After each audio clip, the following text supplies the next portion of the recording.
Good afternoon friends. आज हम आपके लिए एक और वीडियोज लेके आए हैं फिजिक्स में, और हम बिना टाइम वेस्ट किए हुए आज हम सीधे सीधे अपने टॉपिक पे आते हैं। आज का हमारा टॉपिक है विभव प्रवणता, जैसे हम इंग्लिश में बोलते हैं पोटेंशियल ग्रेडियंट।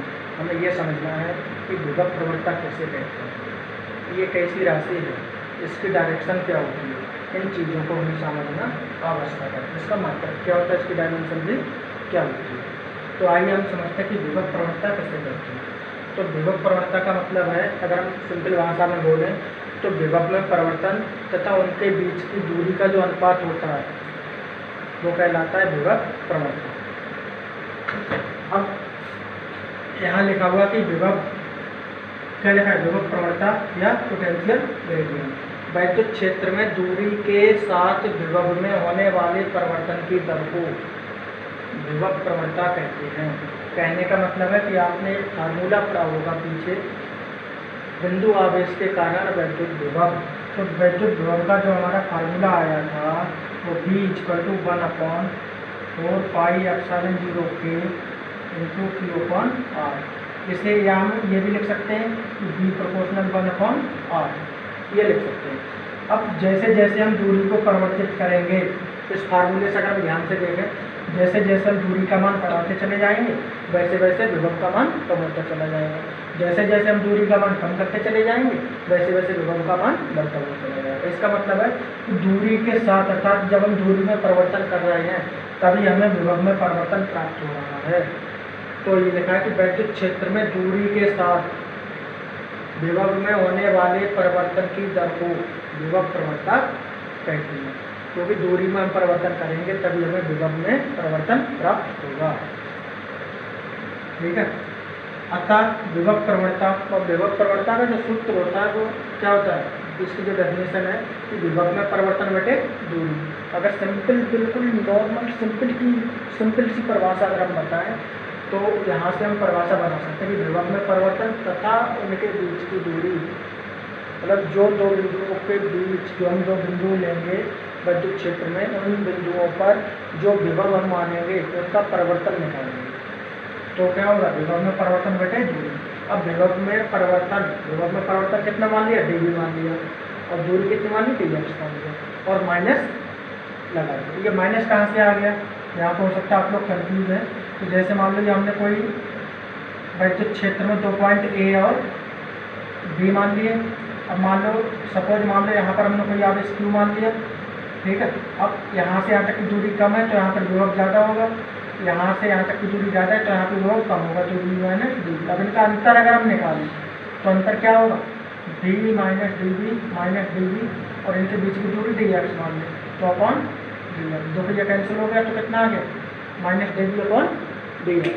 तो इसका मतलब कि विभव प्रवणता का जो हमारा सूत्र होता है वो होता है -dV/dx। इतना दोस्तों आपको याद रखना है।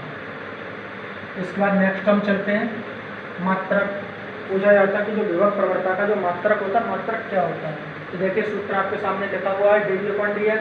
तो विभव प्रवणता का मात्रक बराबर, अब यहाँ से तो कुछ dV क्या चीज़ है, विभव में परिवर्तन अर्थात विभव का मात्रक क्या होता है, वोल्ट, अपॉन dx क्या है, दूरी का मात्रक मीटर, तो वोल्ट प्रति मीटर, या इसे हम V/m लिख सकते हैं। या अब तो n की पावर 1 मान लें तो ऊपर जाकर -1 हो जाएगी, वोल्ट इंटू मीटर इनवर्स।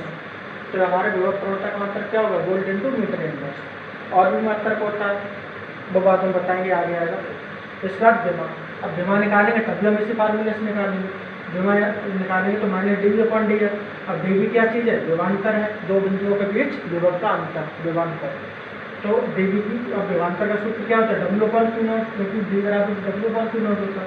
तो इसकी जगह हमने क्या रख दिया, W/Q0 रख दिया इंटू dx। अब देखो W क्या है, कार्य की विमा mL²T-2 अपॉन Q0 क्या है, आवेश की विमा AT, और dx क्या है, दूरी की विमा है। जब हम इस पूरे को सॉल्व करेंगे तो mL/T-3 A-1 ये इसकी डायमेंशन हो जाएगी। अब लिखा है कि विभव प्रवणता का जिस किसी राशि में प्रवणता शब्द आ जाता है तो वह हमारी राशि सदिश राशि होती है। यह मुख्य पहचान है। तो यहाँ पर क्या प्रवणता शब्द आया हुआ, तो विभव प्रवणता है वो हमारी एक सदिश राशि है और जिसकी जो दिशा होती है विभव प्रवणता की दिशा मोस्ट इम्पोर्टेंट पेपर में बहुत ज़्यादा पूछा जाता है। तो विभव प्रवणता की दिशा जो होती है वो वैद्युत क्षेत्र की दिशा के विपरीत होती है। तो वैद्युत क्षेत्र की दिशा क्या होती है, प्लस क्यू आवेश से माइनस क्यू आवेश की ओर, अर्थात धनावेश से ऋण आवेश की ओर। अब हम विभव प्रवणता की दिशा बताएंगे, तो विभव प्रवणता की दिशा माइनस क्यू आवेश से प्लस क्यू आवेश की ओर, अर्थात वैद्युत क्षेत्र की तीव्रता के विपरीत होती है। तो ये हमारी दिशा की बात हो गई और सदिश राशि है।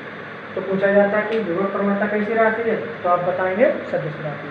इसकी दिशा क्या होती है, तो आप बताएंगे वैद्युत क्षेत्र की दिशा के विपरीत। ओके, बहुत अच्छा। अब इसके बाद इसमें एक छोटा सा डेरिवेशन है दोस्तों। डेरिवेशन है कि विभव प्रवणता तथा वैद्युत क्षेत्र की तीव्रता में संबंध। हमें ये बताना कि विभव प्रवणता और वैद्युत क्षेत्र की तीव्रता में संबंध क्या आता है। देखो विभव प्रवणता का भी फार्मूला आपने ऊपर पढ़ा था, क्या आया था, माइनस dV/dx। और वैद्युत क्षेत्र की तीव्रता को क्या बोलते हैं, E। तो इसमें जो रिलेशन आता है वो E बराबर माइनस dV/dx। dV क्या है, विभव में परिवर्तन, और dx क्या है, दूरी है, और ये वैद्युत क्षेत्र की तीव्रता। तो इसका जो सूत्र आता है वो E बराबर माइनस dV/dx। इसे हमें प्रूव करना है। आइए दोस्तों हम इसे प्रूव करते हैं।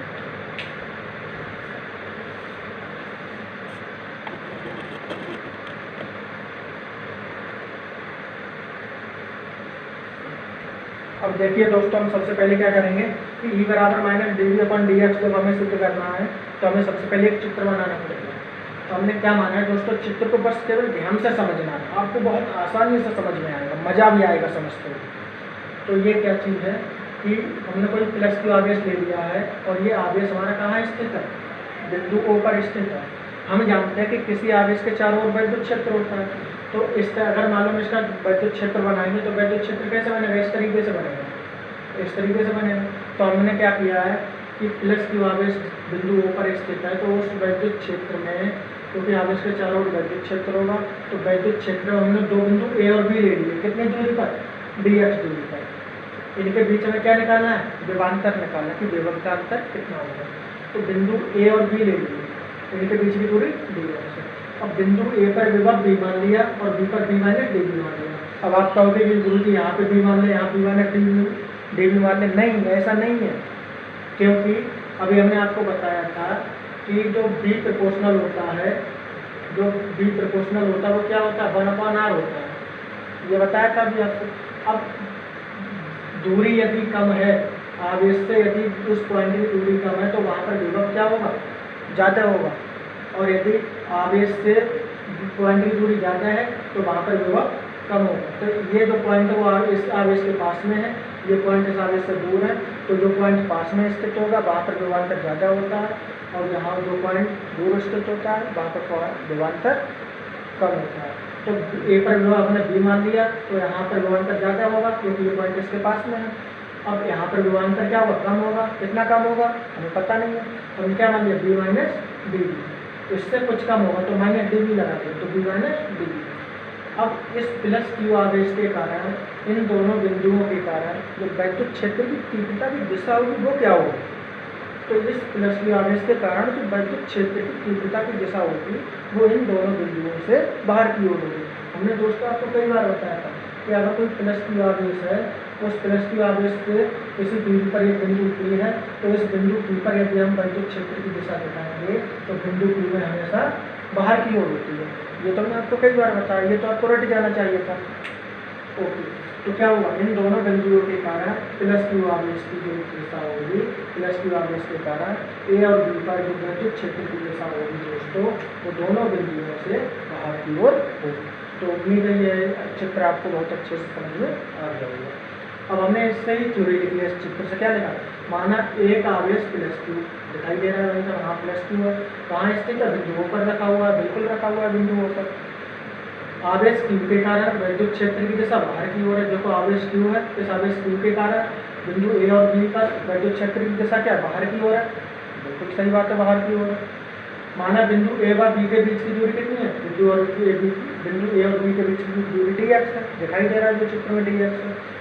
तथा बिंदु A व B पर विभव क्रमशः B मान है, बिंदु A और B पर विभव, बिंदु A और B, बिंदु A पर विभव क्या माना, B माना है, बिंदु बी पर विभव क्या बना, बी माइनस डी बी बना। तो बिंदु ए और बी पर विभव बी माइनस डी बी। अब हम जानते हैं कि विभवांतर की परिभाषा, विभवांतर दो बिंदुओं के बीच विभव का अंतर विभवांतर कहलाता है। तो विभवांतर की परिभाषा से, तो विभवांतर की परिभाषा क्या, तो बी ए बी, जैसे अगर हम दोस्तों लिखना चाहें तो बी ए बी लिख सकते हैं। तो विभवांतर बी ए बी, क्योंकि इस आवेश को क्या कर रहे हैं, ए से बी की ओर लेके जा रहे हैं, इस तरीके से ऐसे लेके जा रहे हैं। तो बी ए बी बराबर बी बी माइनस बी ए, क्योंकि बी ए बी का मतलब होगा बाद वाले में से पहला वाला घटा देंगे। तो बी ए बी बराबर बी बी माइनस बी ए, ये क्या विभवांतर, विभवांतर वाला क्या, डब्ल्यू पर क्यू जीरो। अब बी बी का मतलब है कि बिंदु बी पर विभवांतर कितना है, B minus D B, minus B A का मतलब ए पर विभवांतर कितना, बी है, तो कितना रखते हैं, बी बी माइनस बी ए बराबर डब्ल्यू पर क्यू जीरो। इसकी जगह हमने बी माइनस डी बी रख दिया और बी ए की जगह माइनस डी रख दिया बराबर डब्ल्यू पर क्यू जीरो। ये प्लस का भी, ये माइनस का भी कैंसिल हो गया। तो माइनस डी बी बराबर डब्ल्यू पर क्यू नॉट, या माइनस डी बी बराबर, अब देखो डब्ल्यू क्या है, कार्य, कार्य बराबर होता है बल गुणा विस्थापन। तो बल को एफ मान लिया। अब दो पॉइंटों के बीच विस्थापन कितना है, दूरी कितनी है दोनों के बीच, डी है, तो डी एक्स। तो बल गुणा विस्थापन तो F into D x upon Q not, ऐसा है। अब क्या करेंगे, एफ बराबर क्या होता है, ये फार्मूला हमने पढ़ा था, ई बराबर एफ अपॉन क्यू नॉट। विद्युत क्षेत्र की तीव्रता क्रॉस मल्टीप्लाई करेंगे तो एफ बराबर क्यू नॉट ही आ जाएगा। तो इस सूत्र में इस एफ की जगह हम क्या रखेंगे, क्यू नॉट ही रख देंगे into D x S I upon Q not. अब देखो क्यू नॉट से क्यू नॉट कैंसिल हो गया, तो माइनस डी बी बराबर ई डी एक्स, अरे आ जाएगा नहीं आ जाएगा भाई, माइनस डी बी बराबर ई डी एक्स। अब क्या करेंगे, यहाँ से ई का मान निकालो, तो ई बराबर minus D B upon D X. देखिए दोस्तों, हमें यही सिद्ध करना था, मैं आपको एक बार दिखा दे रहे हैं, हमें यही वाला क्या सिद्ध करना था, माइनस मतलब ई बराबर minus D B upon D X, वैद्युत क्षेत्र की तीव्रता और प्रवणता में संबंध, ये दोस्तों हमें सिद्ध करना था। तो हमारा जो फार्मूला आया वो क्या आया, संबंध निकल के ई बराबर minus D B upon D X. अब बात यह आती है कि जो माइनस चिन्ह है ये क्या प्रदर्शित कर रहा है। अब हमें ये बताना है कि जो माइनस चिन्ह क्या दर्शा रहा है, हमें इतना बताना है। तो ये जो माइनस चिन्ह ये बता रहा है कि जो विभव प्रवणता की जो डायरेक्शन होती है, समझ में आ रहा है। कि जो माइनस चिन्ह क्या बता रहा है, कि जो माइनस चिन्ह ये बता रहा है कि जो विभव प्रवणता की जो डायरेक्शन होती है वो इलेक्ट्रिक फील्ड के अपोजिट होती है, अर्थात वैद्युत क्षेत्र की तीव्रता के विपरीत होती है। ओके, समझ में आ गया होगा बहुत अच्छे से। इसके बाद हम आपको एक और वीडियोज अपलोड करेंगे। और दोस्तों, हमें उम्मीद है कि ये टॉपिक आपको आज का बहुत पसंद आया होगा, बहुत अच्छे से समझ में आया होगा। और अंत में हमारी वीडियो को लाइक करना और सब्सक्राइब करना ना भूलें। Thank you, best of luck, जय हिंद, जय भारत।